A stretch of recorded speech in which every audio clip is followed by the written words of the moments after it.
Hello, everybody. Today on Political Access, we've got John Kerry for the Democrats going up against Mike Pompeo for the Republicans. These are two secretaries of state. Kerry served under Obama. Pompeo served under Trump. And this is another matchup that was suggested to me in the comments. I'm trying to go through and get most of the suggestions done. I can't do all of them. Some of them are too difficult or one that I'm not interested in. But most of them, I think you'll agree, I was able to do them. And keep making more suggestions if you'd like. I do prefer the head-to-head matchups over the three-way spoiler race. But also with the backlog, of course, it might take a while for the video to get done. So anyway, let's get into this race. And we'll go through the states, and then we'll talk a little bit about it at the end. We'll start in Alaska. That will be safe for Pompeo. Hawaii, of course, that is going to be safe for Kerry.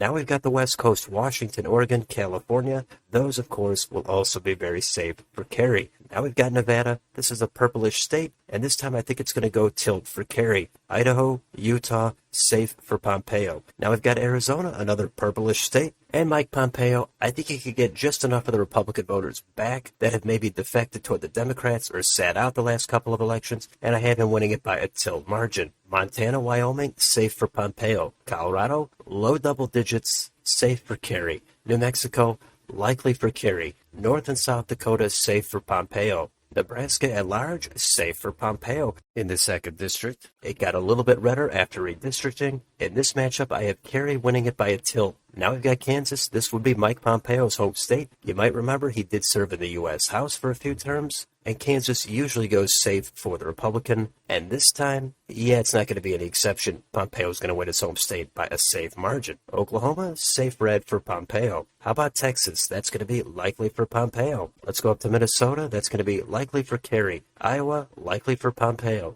Missouri, Arkansas, Louisiana, safe for Pompeo.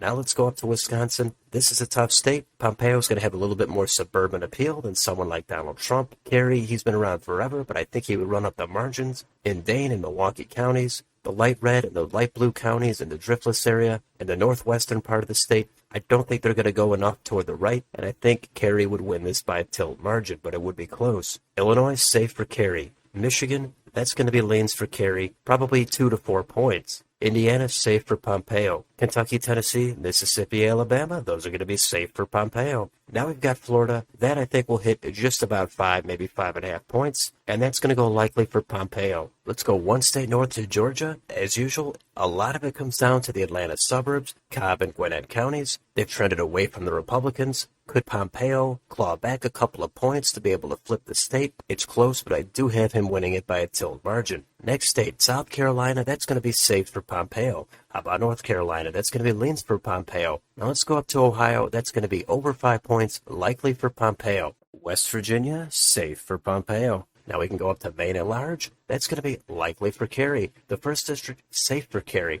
The 2nd District, that'll be about 1.5 or 2, so leans for Pompeo. Now we've got New Hampshire. This I have as a leans for Kerry, probably mid-single digits. Now we've got the blue states, Vermont, New York, John Kerry's home state of Massachusetts, where he served a long time in the U.S. Senate, Connecticut, Rhode Island, New Jersey, Delaware, Maryland, and Washington, D.C. safe for Kerry. Now we've got Pennsylvania, and it's probably not going to be much of a surprise. It's going to go leans for Kerry. It would be low single digits, 1.5 up to 3 points. And finally, the last state is Virginia, and that is going to go likely for John Kerry. And there's your final map, and that comes out to 276 for John Kerry, 262 for Mike Pompeo. Kerry pulls out the win. He was unable to do so when he ran for president in 2004, but 20 years later, he does beat Mike Pompeo, and he wins this election. Now, a few things to say about this election. John Kerry would be 80 at the time of this election. That could be a problem for him. It costs him an extra 1 or 2 points, potentially flipping this election for Pompeo if he's able to flip even just Wisconsin. So that is something to consider. Also, John Kerry, he's pretty boring and bland. I don't think the progressives are going to be excited by him. He's kind of a sidestep to Joe Biden, long entrenched with the establishment. Everybody knows who he is. So that kind of helps him and hurts him to various extents. Now, Mike Pompeo, he would have to get his name recognition up a little bit to compete with John Kerry. Plenty of people aren't going to really know who he is. Maybe they've heard the name, but they can't quite place him. And Pompeo's challenge is going to be to try to actually get out enough of the Trump base. He's not going to get all of them out, but he needs enough of them to be seriously competitive. I think in the suburbs, Pompeo is going to do a little bit better than Trump, and that's why I think a lot of these states are close. There's a lot of tilt margins on here, and I think they're up for grabs.